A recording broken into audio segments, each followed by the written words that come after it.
በስም አብ ወወልድ ወመንፈስ ቅዱስ አሃዱ አምላክ አሜን። ክቡራን ሊቃውንተ ቤተ ክርስቲያን፣ የማኅበረ ተዋሕዶ ዘኦርቶዶክስ አባቶች፣ የምእመናን የመንጋው ጠባቂዎች፣ በየማዕረጋችሁ ሰባኪያን ወንጌል፣ መምህራን፣ ወንድሞች ዲያቆናት፣ የዚህ ታላቅ ማህበር የኮሚቴ አባላት፣ አስተባባሪዎች፣ እህቶቻችን፣ ወንድሞቻችን በየቦታው በየስፍራው በየማህበራቱ ሁሉ ያላችሁ እንዲሁም የዚህ ማህበር አባላት እና ይህንን መርሃ ግብር የምትታደሙ ሁላችሁ በልዑል እግዚአብሔር ስም ሰላም እላችኋለሁ። እንደምን ሰነበታችሁ?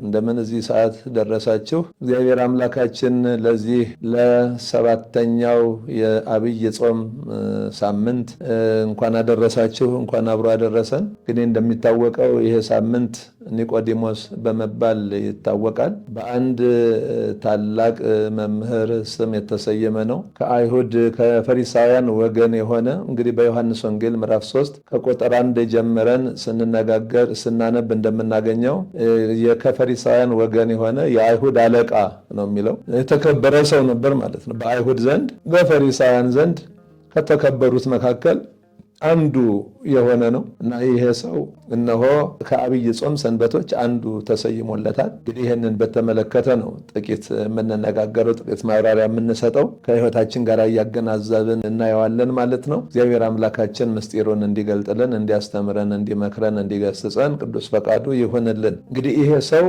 ለሁላችን ታላቅ መምህር ሊሆን የሚገባው ነው። በዕለቱ በዛ ዘመን ኒቆዲሞስ በነበረበት ዘመን ጸሐፍት ፈሪሳውያን ሕግ አውጥተው ነበረ።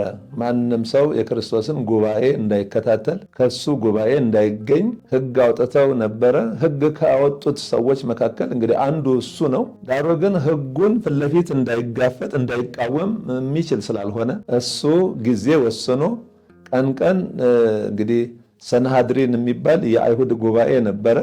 የዛ ጉባኤ ከፍተኛ የጉባኤው ምክር ቤት አባል የነበረ ሰው ነው። ዳሩ ግን ስራውን ቀን ሳያስታጉል የተመደበበትን ስራ እየሰራ ሌሊቱን ወደ ክርስቶስ ይሄድ የነበረ፣ ጊዜውን በአግባቡ የተጠቀመ ማለት ነው። ቀን የሥራ ነው፣ ሌሊት የመኝታ ነው ብሎ ሳይዘናጋ እንቅልፍ ሳያሸንፈው ከጨለማ ጋር ሊያጋጥሙ የሚችሉ ነገሮች ሁሉ ሳያስፈሩት እንግዲህ ጌታችን በደብረ ዘይት በተለይ የሚያድረው አብዛኛውን ጊዜ መጽሐፍ ቅዱስ እንደሚነግረን ከኤሊዮን ዋሻ እየገባ ነው የሚያድረው። ጌታችን አምላካችን ኢየሱስ ክርስቶስ ቀን ሲያስተምር ቢውልም ደግሞ ማታ ደግሞ ከዛ ከተራራ ላይ ወጥቶ ነው እና ወደ ኤሊዮን ዋሻ ሁሉ ይሄድ ነበር ማለት ነው ኒቆዲሞስ። እዚያ ክርስቶስ ከሚያድርበት ዋሻ እየሄደ ተራራውን ወጥቶ እንግዲህ ተራራ በጨለማ በሚወጣበት ጊዜ አውሬ ሊያጋጥም ይችላል፣ ብዙ ችግር ሊኖር ይችላል፣ እንደ ልብ አይታይም። በዚያ ሁሉ እንግዲህ እንቅፋት እየመታው ብዙ ችግር ጌታችን አምላካችን መድኃኒታችን ኢየሱስ ክርስቶስ ከሚያስተምርበት ከቀኑ ጉባኤ መገኘት ባይችልም የራሱን ጉባኤ እንደገና በሌሊት ከክርስቶስ እግር ስር ተቀምጦ ይማር የነበረ ሰው ነው ማለት ነው እና ሲማርም ሲጀምር በደንብ አድርጎ ያልገባውን ደግሞ የሚጠይቅ የሚከራከር እስኪገባው ድረስ የሚከራከር ሰው ነበር ማለት ነው። እስኪገባው ድረስ ዝም ብሎ አሜን ብሎ ሳይገባው እንደገባው ሰው አሁን ብዙ ጊዜ የምንቸገረው ብዙ ሰዎች ተከታታይ ትምህርት ምን ሲሰጥ እንደገባቸው ሆነው ይሄዳሉ። ሌላ መምህር ሲያገኙ እንደገና ጥያቄ ያነሳሉ ማለት ነው። ያንኑ መምህር ጠይቀው እስከ መጨረሻው ድረስ ጠይቀው እስከ ጥግ እስኪገባቸው ድረስ ስለማይከታተሉ ሁልጊዜ ጥያቄ አንሺዎች ሆነው ይቀራሉ ማለት ነው። ኒቆዲሞስ እስኪገባው ድረስ የተከራከረ በኋላ ከገባው በኋላ ግን እንደገና ደግሞ ሕይወቱን እንደምታውቁት እስከ ሰማዕትነት የደረሰ እስከ ሰማዕትነት በክርስቶስ ስም በክርክር ጀምሮ ተከራክሮ እግር ስር ተምሮ በደንብ እስኪገባው ተከራክሮ ጠይቆ ከገባው በኋላ ግን መስዋዕትነት ለመክፈል ወደኋላ ያላለ ሰው ነው ኒቆዲሞስና ጌታችን አምላካችን መድኃኒታችን ኢየሱስ ክርስቶስን እንግዲህ አንተ የምታደርገውን ተአምራት የምታስተምረውን ትምህርት በተለይም የምታደርገውን ተአምራት ማንም ሊያደርግ አይችልምና አንተ ከእግዚአብሔር ተልከህ እንደመጣህ አውቃለሁ አምናለሁ አለ ማለት ከእግዚአብሔር ተልከህ እንደመጣ ይህንን በቃ ተረድቻለሁ ገብቶኛል አለ።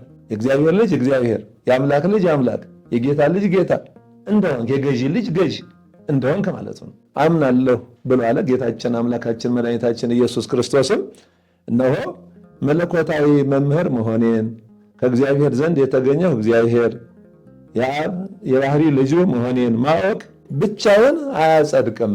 ከውሃና ከመንፈስ ቅዱስ ካልተወለዳችሁ በስተቀር ተአምራቴን አይቶ ማድነቅ ብቻ ወደ ሕይወት ወደ መንግሥተ ሰማያት አያደርስም። በማህፀን ያለ ልጅ እንደማለት ነው። እንግዲህ ምሳሌው ጌታችን ያስተማረበት ምሳሌ በማህፀን ያለ ልጅ ከማህፀን ካልወጣና ካልተወለደ በስተቀር ይህን ዓለም ማየት እንደማይችለው ሁሉ ዳግማዊ የሆነውን ልደት፣ ሁለተኛ ልደት፣ መንፈሳዊውን ልደት ያላገኙ ሰዎችም ሰማያዊውን ዓለም መንግሥተ እግዚአብሔርን ሊያዩት አይችሉም።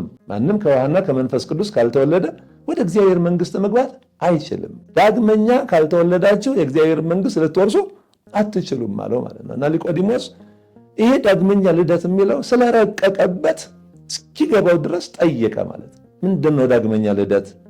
እንዴት ነው አንድ ሰው ካፈጀ በኋላ ወደ እናቱ ማህፀን ገብቶ እንደገና ከእናቱ ማህፀን አምጣ ልትወልደው የምትችለው እንዴት ነው አለ። ምክንያቱም የሚያውቀው ልደት ይሄ ስለሆነ ታላቅ መምህር ነው፣ ግን ይህንን አልተረዳም። ስለዚህ ታላቅ መምህር ሆኜ ይህን ባለመረዳቴ ምን እባላለሁ ብሎ ሳያፍር ብዙ ጊዜ የምንቸገረው በተለይም የኔ ቢጤ እናውቃለን እናስተምራለን የምንል ሰዎች የምንቸገረው ነገር ይሄ ነው። አንድ መምህር ተብለን ከተሾምን በኋላ አላውቅም ማለት ውርደት ነው የሚመስለን ማለት ውርደት ይመስለናል። ስለዚህ ለተጠየቅነው ነገር ሁሉ መልስ እንደሌለ ልቡናችን እያወቀ የቆጥ የባጡን እየቀባጠርን ያልሆነ ነገር ሰጥተን ምእመናንን ስናስቸግር እንውላለን ማለት። ስለዚህ ይሄ ፈጽሞ ከኒቆዲሞስ ልንማረው የሚገባ ነው። በቃ ማናውቀውን እንዳንቀባጥር በማናውቀው ነገር እስኪ እንድንጠይቅ ከኛ የተሻለ መምህር ስናገኝ ጸጋው የበዛለት እግዚአብሔር ደግሞ ከኛ ያላቀውን መምህር ስናገኝ ከሱ እግር ስር ቁጭ ብሎ መማርን እንድንለማመድ ማለት ቁጭ ብሎ ከእግሩ ስር እንዴት ነው አለ። እሱ የሚያውቀው ልደት አባትና እናት በሚያደርጉት ሩካቤ የሚፈጠረው ጽንስ እናት አመጣ ስትወልደው ያንን ነው የሚያውቀው። ድጋሚ መወለድን ሲባል እንደገና ወደ እናት ማህፀን ገብቶ መወለድ ስለመሰለው እንዴት ነው ይሄ የሚሆነው አለ ማለት። እንዴት ሊሆን ይችላል? እንዴት አድርጎ ነው አንድ ሰው ካፈጀ በኋላ እንደገና እንዴት በምን መልክ ነው እንደገና ወደ እናቱ ማህፀን ገብቶ እንደገና ከእናቱ ማህፀን ሲለው ጌታችን አብራራለት። ከውሃና ከመንፈስ ቅዱስ ዳግመኛ ልደት ማለት ወደ እናት ማህፀን ገብቶ ወደዛች ወደ ስጋዊ እናት ማህፀን ገብቶ ሳይሆን ከማህፀነ ዮርዳኖስ ነው።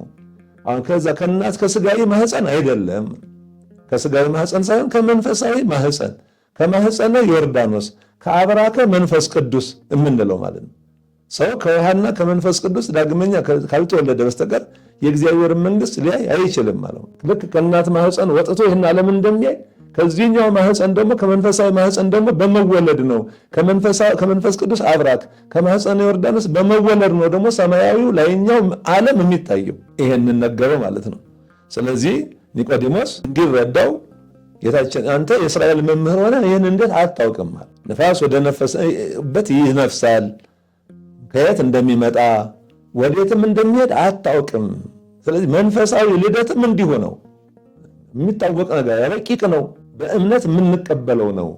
በእምነት ልትቀበሉት የሚገባ ነው። ልክ እንደ ነፋስ ዛፉን ሲያወዛውዝ አዋራ ሲያነሳ በቃ በስራው ከሚገለጥ በስተቀር ነፋስ አሁን የመጣው ነፋስ እከሌ ከሚባል ሀገር ነው የመጣው የሚሄደው ደግሞ እገሌ ወደሚባል ሀገር ነው ተብሎ ሊታወቅ አይችልም። ምክንያቱም እንደዚህ የሚሄድ እንኳን ቢመስለን ወደ ምስራቅ የሚሄድ የመሰለን እንኳን ከሆነ ቦታ ላይ ሲደርስ ደግሞ የተራራ አግኝቶ በሆነ ምክንያት ወደ ምስራቅ ደግሞ እንደገና አቅጣጫውን ሊያዞር ይችላል።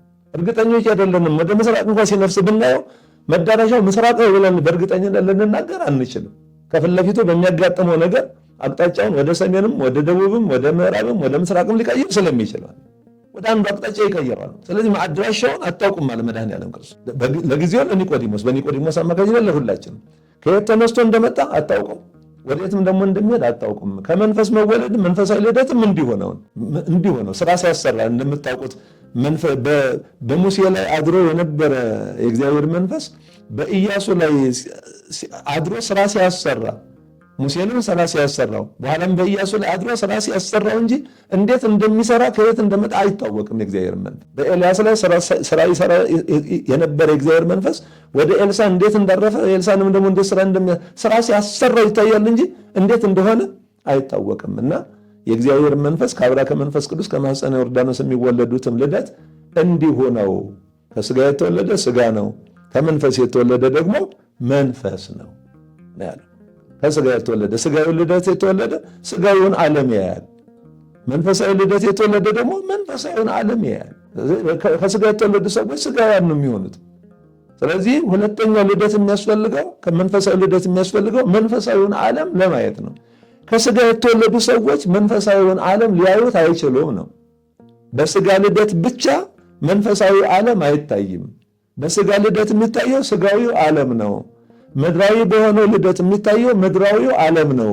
ሌላ ዓለም አለ፣ ሰማያዊ ዓለም አለ፣ ሰማያዊ መንግስት አለ፣ የእግዚአብሔር መንግስት። ያ ሰማያዊ መንግስት፣ ያ ሰማያዊ ሀገር፣ ያ ሰማያዊ ዓለም የሚታየው ሰማያዊ በሆነ ልደት፣ መንፈሳዊ በሆነ ልደት ነው። ይህንን ነው ለኒቆዲሞስ የተነገረው ማለት ነው። ኒቆዲሞስ እንግዲህ በጨለማ ይሄድ የነበረው በጨለማ ብሉይ ኦሪት እንግዲህ ጨለማው አልፏል የተባለው አንዱ ብርሃን መጥቷል የተባለው ጨለማ የተባለች ኦሪት ናት። እና በኦሪት ይኖር የነበረ ኒቆዲሞስ ብርሃን ወደሆነ እኔ የዓለም ብርሃን ነኝ በብርሃኔ እመኑ ብሎ ወዳስተማረ ወደ ጌታችን ወደ አምላካችን ወደ መድኃኒታችን ወደ ኢየሱስ ክርስቶስ ገሰገሰ ማለት ነው። ጨለማው የሚያልፍበት ዘመን መቃረቡን ራሱ ማረጋገጫ ሆነ ኒቆዲሞስ ማለት ነው። ጨለማ አልፎ አሁን ብርሃን እንደሚተካ ብርሃን የተባለ መድኃኔዓለም ክርስቶስ እንደሆነ ወደሱ ገሰገሰ።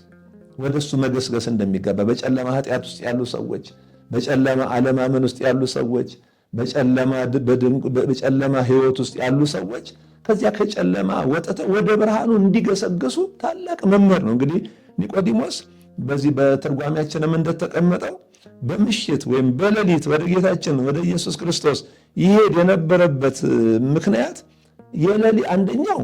አንደኛው የቀን ልቡና ያልተረጋጋ ባካና ነው።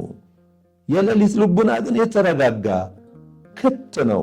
ስለዚህ የእሱን ትምህርት ባልተረጋጋ በባከነ ሰውነት ልቡና አይደለም ልማረው የሚገባኝ፣ የእሱን ትምህርት ልማረው የሚገባኝ ክት በሆነ በተረጋጋ ልቡና ነው መማር ያለብኝ ብሎ ነበረ ሌሊቱን የመረጠው ነው አንደኛው። ሁለተኛው ቅድም መጀመሪያም ላይ እንደጠቀስነው አይሁድ ከጉባኤያቸው ያወጡት ነበረ አውቀውት በቀን አድርጎት ቢሆን ኖሮ። ስለዚህ ከነሱ ለመሰወር ነው። እነሱ ቀን ሸንጎ ብለው እነሆ ወደ የቤታቸው ሲገቡ እሱም ወደ ቤቱ የሚገባ መስሎ ወደ ጌታችን ወደ አምላካችን ወደ መድኃኒታችን ወደ ኢየሱስ ክርስቶስ ነው ይሄድ የነበረው ማለት ይሄድ የነበረው ለዚህ ሐወጽከኒ ሌሊት ምስማኩ ለዚህ ነው ወፈተንኮ ለልቤ በሌሊት ጎበኘኝ ልቡናዬን መረመርከው የሚለው እዚህ በመዝሙር 16 ቁጥር 3 ላይ ያለው ነው። እንግዲህ ምስማኩም እንደምታውቁት ወይም ሲዘመር የነበረው ስለዚህ ሌሊቱን ያደረገበት ምክንያት ከአይሁድ ከጸሐፍት ከፈሪሳውያን ከወገኖቹ ከጓደኞቹ ራሱን ለመሰወር ከሸንጎ እንዳያወጡት ከሸንጎ ያባረሩት ስለነበረ እነሱን በመፍራት ነው። ሁለተኛው ምክንያት ከምኩራባቸውና ከሸንጎ እንዳይለዩት እንዳያወጡት። ሶስተኛው ፈርቶ ነው። ሌላ ያፈራው ደግሞ ምንድነው? ከንቱ ውዳሴንም ሽቶ ይሉታል ሊቃውንቱ። እንደገና በቃ በአይሁድ ዘንድ አላዋቂ ይባላለሁ ብሎ ፈርቶ ማለት። አሁን በቀን ቢሆን ኖሮ እንደ እሱ መምህር ነው የአይሁድ መምህር። ይህ አሁን የወጣ እንግዲህ ጌታችንን ደግሞ መቼም በለበሰው ስጋ ሲያዩት የወጣት ገና መምህር ነው። ከሱ አሁን ሚስጥር ባይከተትለት አይደል ትምህርቱ መጀመሪያውን መምህር ነኝ ይላል እንጂ መምህር ባይሆን አይደለም የሚሄደው እንዳልባል ብሎ ፈርቶ አንድም ከንቱ ውዳሴ ሽቶ ያችን በቃ እንደተከበረ ክብሩን ሳያስነካ መምህር እየተባለ ሌሊት ግን ያችን በማያስነካ መንገድ ይሄድ ነበር። አንድም የጌታን ቃል ቀን ብቻ ተምረውት አይበቃም አይጠገብምና ብሎ ለካህናት ለመምህራን አብነት ለመሆን ነው። በትንቢተ ሚልክያስ ምዕራፍ 2 ቁጥር 7 ላይ ካህኑ ሁሉን የሚችል የእግዚአብሔር መልእክተኛ ነውና ከንፈሮቹ ዕውቀትን ይጠብቁ ዘንድ ይገባቸዋል፣ ሕጉንም በልቡ ይመረምር ዘንድ ይገባል የሚላል። ስለዚህ ዕውቀት ጠገብኩ ማለት የለበትም። እንኳን ካህን ምእመንም ብንሆን እኔ ይህንን ጨርሼዋለሁ አንብቤዋለሁ አውቀዋለሁ ብለን ጠገብኩ ብለን የምንቆምበት ስላልሆነ፣ በተለይም ካህን ደግሞ የልዑል እግዚአብሔር መልእክተኛ እንደመሆኑ ከንፈሮቹ ዕውቀትን እንዲጠብቁ ልቡናውም ደግሞ ሕጉን በደንብ ጠንቅቆ እንዲያውቅ ለሚጠየቀው ሁሉ መልስ መስጠት ይችል ዘንድ የተዘጋጀ ይሆን ዘንድ እነሆ ጌታችን አምላካችን መድኃኒታችን ኢየሱስ ክርስቶስ ካለበት ሄዶ ይማር ነበር። አጋጣሚውን ሁሉ አሟጦ ያለውን አቅም እና ጊዜ አሟጦ የተጠቀመ ለሁላችንም በእውነቱ ታላቅ መምህር ነው ኒቆዲሞስ ማለት ነው። እንደ ጥጦስ ማለት ነው። ጥጦስ በመስቀል ላይ ሆኖ እንደምታስታውሱት ያለችውን በሞትና በሕይወት መካከል ያለች ትንፋሹ ልትቆረጥ ሊሞት የተወሰኑ ደቂቃዎች በቀሩበት ሰዓት ማለት ነው። በቀሩበት ሰዓት ተዘከረኒ እግዚኦ አመዳግም ምጽአትከ እችን ተጠቀመ። የሆነች ወሳኝ አረፍተ ነገር ተናግሮ በቅዳሴያችን ሁል ጊዜ እኛም የምንዘምራት ማለት ነው። በመንግሥትህ በመጣህ ዳግመኛ በመንግሥትህ በመጣህ ጊዜ አስበኝ ጌታዬ ሆይ ዳግመኛ በመጣህ ጊዜ አስበኝ። በቀረችት በመጨረሻ በምጥፍጣሪ በሆነ ደቂቃዎች እችን ተናገር። እውነት እውነት እልሃለሁ ዛሬ ከኔ ጋር በገነት ትሆናለህ። መልስ አገኘች። ጊዜውን አሟጦ የተጠቀመ ኒቆዲሞስ ማለት እንደ ጥጦስ እንደ ፈያታዊ ዘየማን ማለት ነው። ጥጦስ ያልነው በቀኙ የተሰቀለ ወንበዴ። እኛም ጊዜያችንን በአግባቡ እንድንጠቀም ጥጦስም ከኒቆዲሞስ ጋር ኒቆዲሞስ ከጥጦስ ጋር ለእኛ አብነት ሆነውናል ማለት ነው። በዚያ በሞትና በሕይወት መካከል እንኳን ብንሆን ያችን ጊዜ አሟጠን መጠቀም በዚያች ጊዜ እንኳን ብንሆን ማለት በሞትና በሕይወት መካከል ልንሞት የሆኑ ደቂቃዎች በቀሩብንም ሰዓት ብትሆን በእውነቱ ክርስቶስን ልንለምነው ወደሱ ልንጸልይ ልናመሰግነውም ልንለምነውም እንደሚገባ ልናገለግለውም እንደሚገባ ልናመልከውም እንደሚገባ ማለት ነው። እና ሄደው ጓደኞቹ ሸንጎ ብለው ሄደው እራታቸውን በልተው በሚተኙበት ሰዓት እሱ ግን ከክርስቶስ እግር ስር ቁጭ ብሎ ራቴን ልብላ ሳይል ገስግሶ እንቅልፉን ትቶ እረፍቱን ትቶ እረፍቱ በእግዚአብሔር ቃል መሆኑ ገብቶት የሚያሳርፈውን የእግዚአብሔርን ቃል የሚያሳርፈውን የመድኃኔዓለምን ድምፅ ለመስማት ወደ እሱ ይሄድ ነበር። እውነተኛውን እረፍት እሱ ነበር። ከጓደኞቹ ከሸንጎ ከሰናሃድሪን ታላቁ ምክር ቤት አባላት ይልቅ እሱ ነበረ ትክክል እውነተኛውን እረፍት አግኝቶ አርፎ የሚያድረው ማለት ነው። በቃሉ ያርፈ ነበር፣ በክርስቶስ ድምፅ ያርፈ ነበር፣ ይጽናና ነበረ። እነሆም ጠየቀ። እንግዲህ ሁልጊዜ ያደርግ የነበረውን ነው። አሁን በዚህ ዕለት ጥያቄ ስለጠየቀበት እንጂ የመጀመሪያ ቀኑ ግን አይደለም ማለት ነው። ስለዚህ አምኗል። ብዙ ጊዜ ተምሮ ከእግዚአብሔር የተገኘ እግዚአብሔር እንደሆነ ትንቢተ ነቢያትን ስብከተ ሃይማኖት ሱባኤውን ትንቢቱን ምሳሌውን ይፈጽም ዘንድ የመጣ ትንቢት የተነገረለት ሱባኤ የተቆጠረለት ምሳሌ የተመሰለለት የተገለጸ አሁን በጠባብ ደረት በአጭር ቁመት የተገለጠ የእግዚአብሔር ልጅ እንደሆነ ገብቶታል። ስለዚህ አምናለሁ ነው ያለው። አንተ ከእግዚአብሔር እንደመጣ አውቃለሁ። ምክንያቱም አንተ የምትሰራውን ማንም ሊሰራ አይችልም። ነቢይ ሊሰራው አይችልም። ፍጡራን ሊሰሩት አይችሉም። ስለዚህ አንተ የምትሰራው የእግዚአብሔር ስራ ነው። እግዚአብሔር ስራ ደግሞ የሚሰራው እግዚአብሔር ነው። ስለዚህ አንተ እግዚአብሔር ነው፣ የእግዚአብሔር ልጅ እግዚአብሔር ነው። ይህ ምስክርነት ቀላል አይደለም። ግን ይሄ ማደግ ስላለበት እምነት ብቻውን ስለማያድን አንዳንዶች መስሏቸው እንደሚናገሩት እምነት ብቻውን አያድንም። አሚንስተ መሰረት ይእቲ ነው የተባለ መሰረት ነው እንጂ ማመን ብቻውን ግን ቤት አይሆንም። መሰረት እንደምታውቁት መሰረት ተመስርቶ በጥሩ ሁኔታ በጣም ጠንካራ ብረት በብዙ ሲሚንቶ ብዙ ምናምን በጣም አጥልቆ ተቆፍሮ መሰረት በደንብ አድርጎ ቢወጣና ቢሰራ ግድግዳ ጣሪያ ከሌለው በር መስኮት ካልተገጠመለት ቤት ሊሆን ከሌሊት ቁር ከቀን ሐሩር ሊያድን አይችልም። ስለዚህ እምነትም እንደዛው ነው። ቅዱስ ዮሐንስ አፈወርቅ አሚነሰ መሰረት ይእቲ እምነት መሰረት ነው ካሉ በኋላ ወካለ አንያ ህንፃ ወነድቀም ወንቱ ሌሎቹ ግን ጣሪያና ግድግዳዎች ናቸው ነው የተባለውና ጣሪያና ግድግዳውን እንዲሰራ ነገረው ማለት ነው።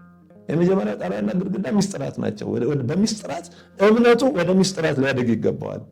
መጠመቅ አለበት። የሚስጥራት ነው የመጀመሪያ የሚስጥራት ሁሉ በር የሚባለው ጥምቀት ነው። ስለዚህ ሚስጥረ ጥምቀትን ገለጠለት ማለት ነው። ወደ ሚስጥረ ጥምቀት ነው የመራው። እምነቱ ወደ ሚስጥረ ጥምቀት ካላደረሰ ካልተጠመቅ ዳግመኛ ካልተወለድክ አምናለሁ በማለት ብቻ አትድንም ኒቆዲሞስ ወይ። ስለዚህ ወደ ቀጣዩ ሕይወት ቀረብ፣ ወደ ጥምቀት ቀረብ፣ ወደ ዳግመኛ ልደት ቀረብ። ልትጠመቅ ያስፈልጋል። ያኔ ነው ስትወለድ ከሁለተኛ ልደት ስታገኝ በመጀመሪያ ልደት ይህን ዓለም አይተህ በዚህ ዓለም መጠቀም እንደቻልክ ሁሉ በዳግመኛ ልደትህ ነው ደግሞ ሰማያዊውን ዓለም የምታየውና የምትጠቀምበት። በዚህ ያለውን ደስታ በዚህ ያለውን እረፍት የምታገኘው ዳግመኛ ስትወለድ ነው አለው። ይህንንም በነፋስ አስረዳው ማለት ነፋስ እንደዚያው ነው። መንፈሳዊ ልደት እንዴት ነው ካልክ እንደዚያው ነው። እንደ ነፋሱ ነው። ነፋስ የመጣበት እንደማይታወቅ የሚሄድበትም እንደማይታወቅ ሁሉ ዳግመኛ ልደትም ከዛ የሚወለዱት ልደት እንዲሁ ነው።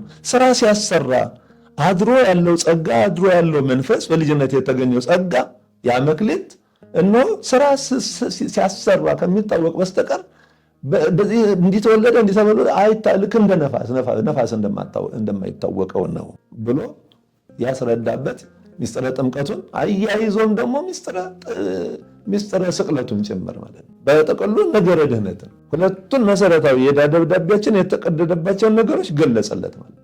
አንዱ ጥምቀት ነው፣ አንዱ ቀራንዮ ነው እንደምታውቁት። ስለዚህ ጥምቀቱም ደግሞ መሰረቱ ከቀራንዮ ጋር ስለሚገናኝ ሄዶ ደግሞ ልደቱን ሙሴ በምድረ በዳ እባብ እንደሰቀለ እንዲሁ የሰው ልጅን ሊሰቀል ይገባል ደግሞ አለው ማለት ነው። ወስዶ ደግሞ ስቅለቱን ገለጠለት ማለት ነው። ስቅለቱን ገለጠለት እና ስቅለቱና ጥምቀቱ የተያያዙ ስለሆኑ ማለት ነው። የምንጠመቅበት ማየገቦ በቀራንዮ አደባባይ ሐራዊ ያጦረኛው ለንጊኖስ በጦር በወጋው ጊዜ እንደ ለፊደል የወጣው ስጋ አለ ቀራንዮ መስቀሉ ላይ ስጋውን በልተን የፈሰሰልንን ደሙን ጠጥተን አንደኛው ደም ነው እንደምንድን ጨምር ግን አስቀድሞ ውሃውን ማሳይቶናል። በውሃው ተጠምቀን በማየገቦ ተጠምቀን በሜሮኑ ከብረን ስጋውን በልተን የተሰቀለ ስጋውን የፈሰሰ ደሙን ጠጥተን ድህነታችን እንደሚረጋገጥ ወይም ደግሞ ሰማያዊ መንግስቱን እንደምንወርስ ለማሳየት ከጥምቀቱ ጋር በጥምቀቱ ብቻ አላስቀረውም። ወስዶ ቀራንዮ ወሰደው ቶሎ ማለት ስጋውና ደሙም ያስፈልግ እንደሆነ ዳግመኛ ካልተወለዳችሁ እግዚአብሔር መንግስት ልታዩ አትችሉም ካለው በኋላ ወስዶ ቀራንዮ ላይ ከጥምቀት በኋላ ደግሞ ስጋውን በልተህ ደሙን ጠጥተህ ነው መንግስቱን የምትወርሰው።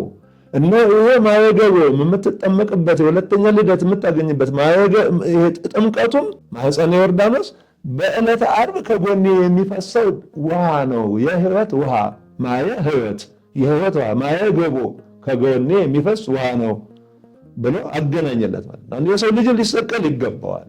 ይሄንን ነው እንግዲህ ኒቆዲሞስ ለጊዜው ለኒቆዲሞስ ለፍጻሜው ደግሞ ለሁላችንም መድኃኔዓለም ክርስቶስ በዚህ በኩል የገለጸልን ይሄንን ነው እና ይሄንኑ እንግዲህ በደንብ አድርጎ መረዳት ያስፈልጋል።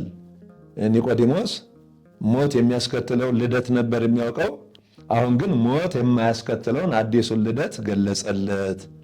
ኒቆዲሞስ ሕይወት የሚያሰጠውን ስለማያውቅ ሕይወት የሚያሰጠውን ልደት ነው የገለጸለት። ከአዳምና ከሔዋን የሆነውን ልደት ነው የሚያውቀው። አሁን ግን ከእግዚአብሔርና ከቤተ ክርስቲያን የሆነው ልደት ተገለጸለት። ከቤተሰብ ውርስ የሚያስገኘውን ልደት ነበር እሱ የሚያውቀው። እንደምታውቁት የኔ ልጆቼ ከሌ ናቸው፣ ውርስ ለልጆች ያካፍላሉ። ልጆችም ደግሞ ሕጋዊ እኛንን ወራሽ ብለው ደግሞ የአባት የእናታቸውን ውርስ ይወርሳል። ይህ እንግዲህ በስጋ ልደት በስጋ የተወለዱ ልጆች ስጋዊ የሆነ የአባት የእናታቸውን ውርስ እንደሚያገኙ ሁሉ የሚያውቀው ኒቆዲሞስ ይህን ብቻ ነበር።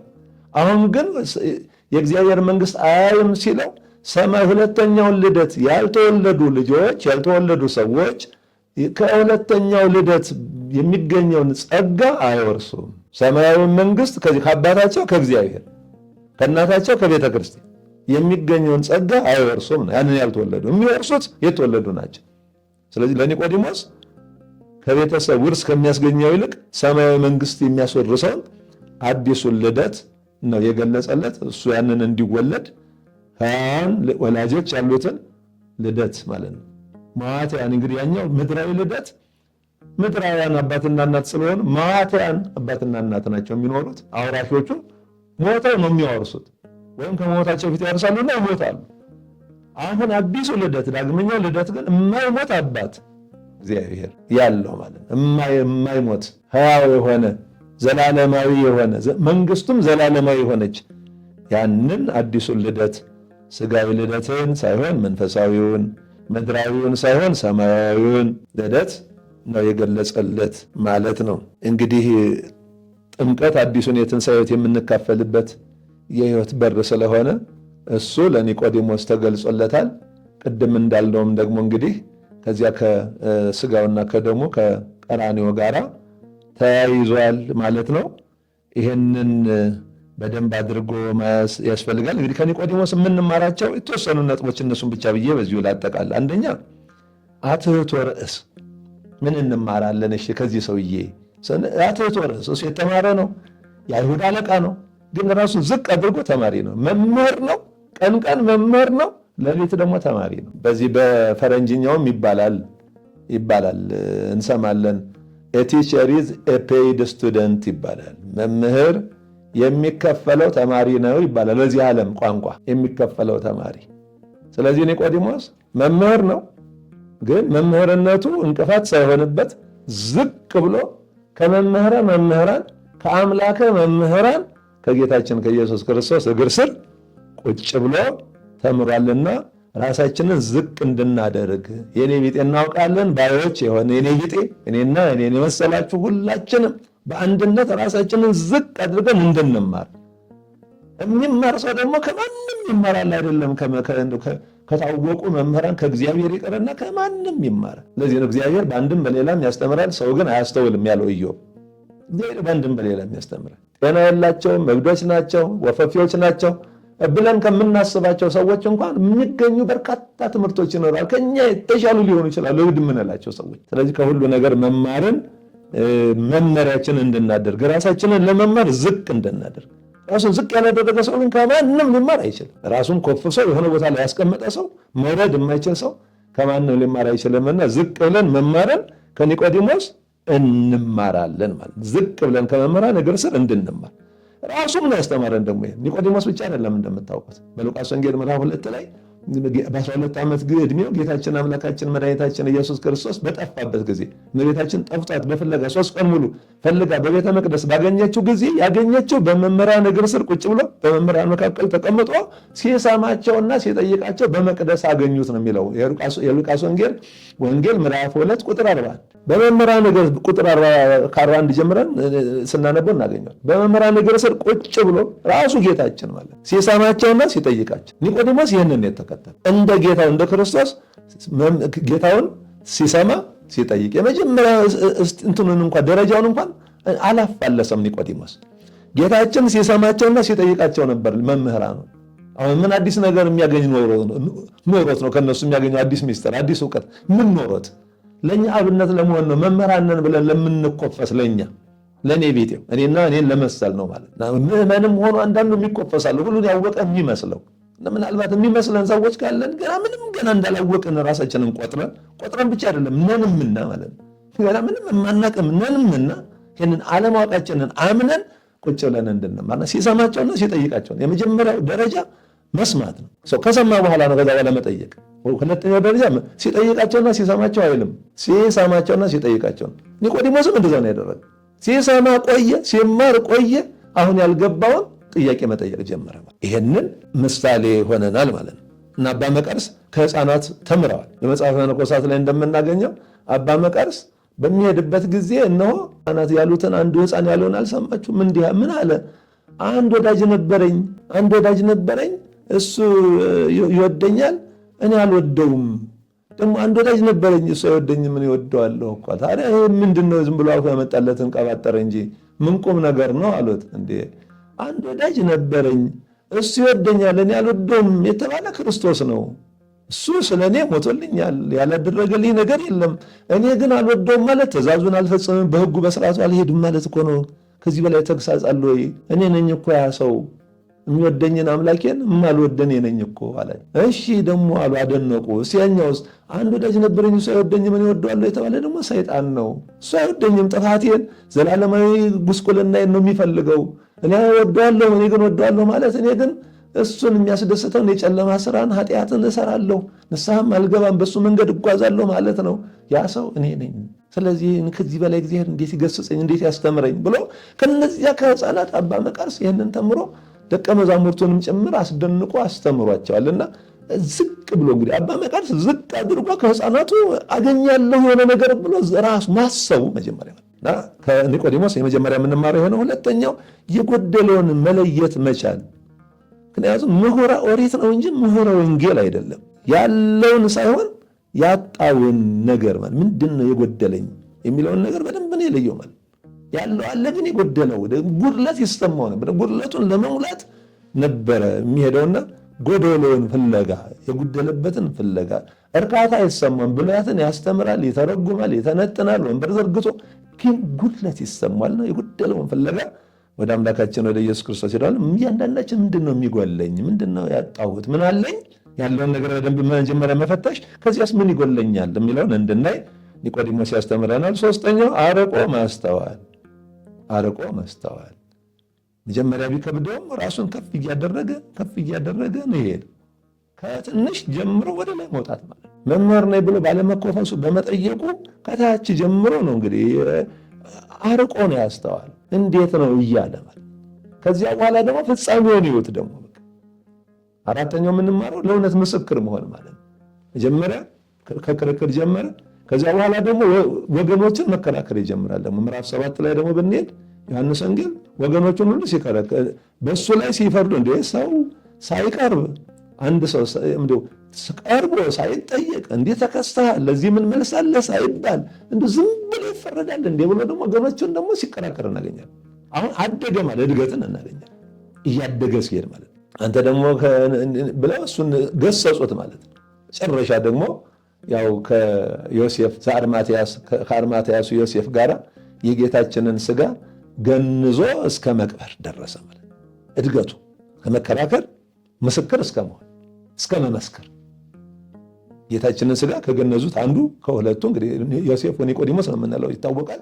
አንዱ እሱ ሆነ። በኋላም ደግሞ ከገንዞ ጌታውን ደግሞ ስጋ ካሳረፈ በኋላ በምስክርነት እስኪሞት ድረስ ጸንቶ ኖረ ማለት ነው። እንዲህ እያለ ከኒቆዲሞስ ብዙ ነገሮችን ነው ላመኑበት ነገር መቀበልን ጭምር አንደኛ ቅድም እንዳልነው የሌሊቱን ጨለማ አውሬውን ምኑን በኋላም ደግሞ እስከ ሞት ድረስ ምስክር በመሆን ያው ጸንቶ መመስከሩን ከኒቆዲሞስ እንማራለን። ትግሃ ሌሊትን ሰው ሁሉ ተኝቶ ሳለ ትግሃ ሌሊት የሚባለው አባቶቻችን በማህሌት በሰዓታት ተግተው እንደሚያድሩ በሌሊቱም እንግዲህ መንፈቀ ሌሊት ተነሳ ይላል። አንዱ ከሰባቱ የጸሎት ጊዜያት አንዱ ለምሳሌ መንፈቀ ሌሊት ነው 6 ሰዓት። ስለዚህ እንዲህ ያሉ ጊዜያትን ተግቶ ለአገልግሎት ለጸሎት ለምስጋና መዋልን ከኒቆዲሞስ እንማራለን። እንግዲህ ብዙ ነው የምንማረው። ይህን ያህል ግን ካልን ይበቃናል። ዕለቲቱ ኒቆዲሞስ ተብላ ሁሉ የተሰየመችው በዚህ ታላቅ ትጉ የሆነ በክርክር ጀምሮ እስከ ምስክርነት ደርሶ የተጋደለ ራሱን ባዶ አድርጎ አዋቂ መምህር ነኝ ብሎ ሳይኮፈስ ባዶ አድርጎ ለመማር ዝቅ ብሎ የጀመረ በኋላ ግን በክብር የገነነ የከፍ ያለ አሁን ድረስ ዮሴፍ ኒቆዲሞስ እያልን መስዋዕቱን ይዘን ከቤተልሔም ወደ ቤተ መቅደስ ስንሄድ ወደ መቅደሱ ስንሄድ ስሙን የምንጠራው የከበረ አባት ለመሆን የበቃ ሰው ነውና ከትንሹ ጀምሮ ማደግን በትንሹ ጀምሮ እስከ ያደጉ መሄድን እያደጉ እስከ ምስክርነት መድረስን ሁሉ ያስተማረን ታላቅ አባት ነው። ለበረከቱ ከሁላችንም ጋራ ይደርብን። ወስብሐት ለእግዚአብሔር ወለወላዲቱ ድንግል ወለመስቀሉ ክቡር አሜን። ይቆየን።